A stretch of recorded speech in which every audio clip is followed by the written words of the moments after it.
Hello, assalamu alaikum. Welcome to Chemistry of English.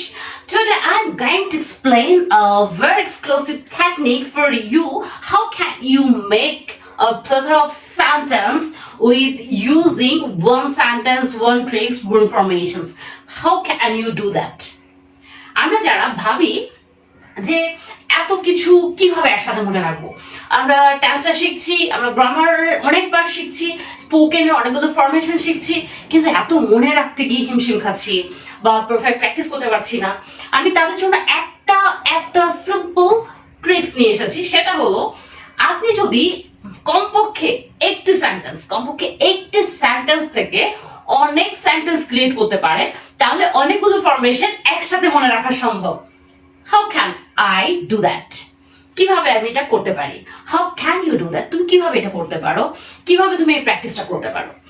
একটি formation or একটি tricks, একটি sentence থেকে কিভাবে আপনি অনেকগুলো সেন্টেন্সের ফরমেশন, রুলস, ট্রিক্স মনে রেখে পুরো একটা প্যাকেজ হয়ে যেতে পারেন এবং মনে রাখতে পারেন, প্র্যাকটিস করতে পারেন, যেটা আপনার মাথা থেকে আর সহজে ছুটে যাবে না। সেটা কিভাবে?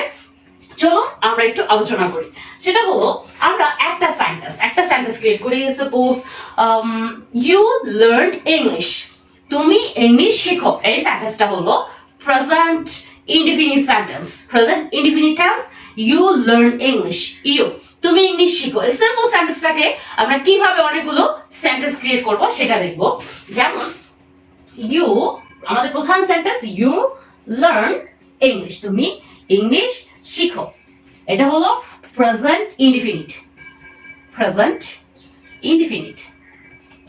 এই সেন্টেন্স থেকে আমরা কিভাবে অনেকগুলো সেন্টেন্স শিখবো, অনেকগুলো ফরমেশন মনে রাখবো। যেমন ইউ লার্ন ইংলিশ, তুমি ইংলিশ শেখো। এখানে কিন্তু অনেকগুলো এক্সাম্পল লেখা যাবে, একটা এক্সাম্পল থেকে অনেকগুলো ফরমেশন। সাপোজ আমি এখানে আমি প্রেজেন্ট ইনডিফিনিট থেকে আগে কয়েকটা সেন্টেন্স ক্রিয়েট করবো। সেটা হলো ইউ লার্ন ইংলিশ, তুমি ইংলিশ শেখো। এই সেন্টেন্সটাকে যদি আমি ক্রিয়েট করি, যেমন এটাকে যদি আমি নেগেটিভ করি, you don't learn English, you don't learn English, তুমি ইংলিশ শেখো না। প্রথমত আমি পজিটিভ থেকে নেগেটিভ করেছি, তুমি ইংলিশ শেখো না। এবার আমি যদি এটাকে এই সেন্টেন্স নেগেটিভটাকে আমি যদি আবার প্রশ্ন করি, ডু ইউ, এই সেন্টেন্সটাকে যদি প্রশ্ন করি পজিটিভকে, ডু ইউ লার্ন ইংলিশ, তুমি ইংলিশ শেখো। লার্ন ইংলিশ, তাকে আমি প্রশ্ন করলাম, এই সেন্টেন্সকে প্রশ্ন করলাম, তুমি ইংলিশ শেখো। ইউ লার্ন ইংলিশ, তুমি ইংলিশ শেখো। ডু ইউ লার্ন ইংলিশ, তুমি ইংলিশ শেখো। এখানে আমি এটাকে আমি নেগেটিভ করেছি, ইউ ডোন্ট লার্ন ইংলিশ, তুমি ইংলিশ শেখো না। আবার নেগেটিভে যদি প্রশ্ন করি আমি তাকে, এখানে আমি নেগেটিভে তাকে প্রশ্ন করছি, do you not learn English, তুমি ইংলিশ শেখো না, তুমি ইংলিশ শেখো না। তাহলে এটা পজিটিভ ইন্টারোগেটিভ, এটা আবার নেগেটিভ ইন্টারোগেটিভ, এটা আমি ইন্টারোগেটিভ করলাম। আবার ডু ইউ লার্ন ইংলিশকে আমি আরেকটা ইন্টারোগেটিভ করতে পারি। সেটা কিভাবে? ডু ইউ লার্ন ইংলিশকে আমি আরেকটা ইন্টারোগেটিভ করছি কিভাবে? What do you learn English, what do you learn English, প্রশ্ন করলাম। এখানে what do you learn English, এটাকে আবার একইভাবে প্রশ্ন করা যায়, what do you not learn English, প্রশ্ন করলাম। তাহলে আরো নেগেটিভ সেন্টেন্স পেলাম। আমি এখানে বলবো, এখন আমি এগুলো এতগুলো লেখা যাবে না, আমি একটু ইনক্লুড করি। What do you learn English, এখানে আমি তুমি কি ইংলিশ শেখো। এখানে আমি আরেকটা বলছি, তুমি কি ইংলিশ শেখো। এখানে আমি যদি বলি তুমি কোথায় ইংলিশ শেখো, where do you learn English, তুমি কোথায় শেখো, তাহলে আমি এখানে ওয়ার্ডটাকে কেটে দিব। ওয়ার্ডটাকে কেটে আমি এখানে ওয়্যার ইউজ করতে পারি। Please note down that, where do you learn English, তুমি কোথায় ইংলিশ শেখো। ওয়ার্ডটা চেঞ্জ করে আমি ওয়্যার দিয়েছি, কোথায় ইংলিশ শেখো। তারপর আমি যদি বলি, এখানে যদি বলি when do you learn English, তুমি কখন ইংলিশ শেখো। একটু খেয়াল করুন, when তো কখন। তাহলে একটা sentence, you learn English, do you learn English, where do you learn English, when do you learn English, কখন শেখো, where do you learn English, কোথায় শেখো। আমি এটা বলতে পারছি, একটা সেন্টেন্স বলতে পারছি। এখানে আমি এটা বলতে পারি, কতক্ষণ ধরে তুমি শেখো, কার সাথে শেখো, কিভাবে শেখো। how do you learn English, কিভাবে, how, কখন, when, কার সাথে, হোম। এভাবে আমরা এখানে ডেসক্রিপশন গুলো দিয়ে আমরা এই সেন্টেন্সের সাথে অ্যাড করে আরো অনেক সেন্টেন্স ক্রিয়েট করতে পারি। এটা আপনাদের হোম ট্যাক্স থাকবে, অবশ্যই সাবমিট করবেন, ইনবক্স করবেন। আপনার কাজটা অবশ্যই আমাদের সাথে কথা হয়। বেশ কিছু ফ্রেন্ড আমাকে ইনবক্স করেছে, তাদের সাবমিটেড কাজটা দেখিয়েছে। এটাতে কি হয়, তার কাজটা দেখেছি, তাকে একটু আমি পাল্টা ব্যাক করছি, তার সাথে একটা কমিউনিকেশন হচ্ছে, সে একটু বিষয়টা আরো ক্লিয়ার করে জানতে পারছে। স্যার আমরা এখানে একটা সেন্টেন্স এটাকে প্রশ্ন করেছি, নেগেটিভলি করেছি, নেগেটিভ থেকে আবার নেগেটিভ করেছি, তাকে আবার নেগেটিভলি প্রশ্ন করেছি, পজিটিভ থেকে আবার পজিটিভ করেছি, এবং ডব্লিউএস কোয়েশ্চেনগুলো চেঞ্জ করে দিলে আরো অনেকগুলো সেন্টেন্স ক্রিয়েট হয়। তাহলে সেম ক্ষেত্রে আমরা এটাও ডব্লিউএস কোয়েশ্চেনগুলোকে ইউজ করে আমরা আরো সেন্টেন্স ক্রিয়েট করতে পারি। তাহলে এটা দিয়ে তো আমরা গেল অনেকগুলো সেন্টেন্স ক্রিয়েট করার কথা একটা সেন্টেন্স থেকে।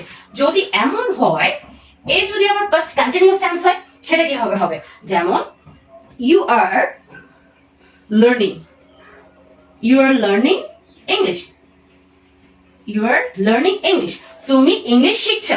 You are not learning English, তুমি ইংলিশ শিখছো না। What are you learning English, আমি একটু ফরম্যাটটা শেখাই। যেমন ইউ আর লার্নিং ইংলিশ, এটাকে যদি আমি নেগেটিভলি বলি, এটা কিভাবে হবে? ইউ আর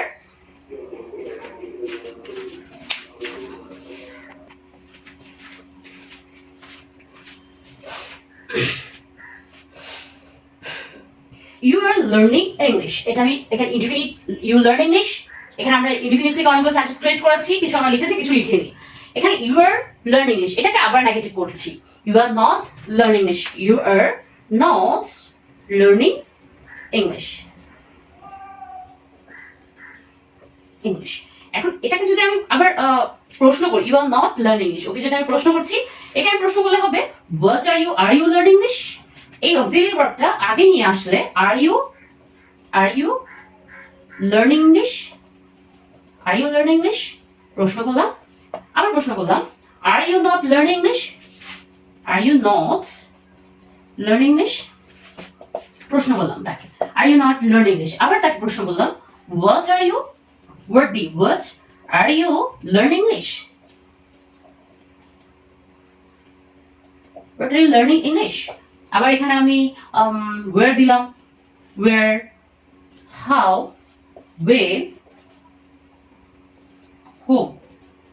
এই যে এই প্রশ্নগুলো দিয়ে আমি এটা আবার বসিয়ে দিতে পারছি, অনেকগুলো সেন্টেন্স একই আমরা এটা ক্রিয়েট করতে পারছি। So you are learning English, you are not learning English, are you learning English, are you not learning English, what are you learning English, where are you learning English, কোথায় English শিখছো, how are you learning English, কিভাবে English শিখছো, where are you, কোথায় শিখছো, when are you learning English, কখন English শিখছো, how are you learning English, কিভাবে English শিখছো, কার সাথে ইংলিশ শিখছো, কত সময় ধরে ইংলিশ শিখছো, কত সময় ধরে শিখবে। এভাবে আমরা আরো সেন্টেন্স ক্রিয়েট করতে পারবো, ইনডিফিনিটিভ একই ভাবে, কন্টিনিউয়াস একই ভাবে, এবং আমরা এটাকে আবার পারফেক্ট করব। পারফেক্টে গিয়েও একই স্ট্রাকচার ফলো করে আমরা আরো সেন্টেন্স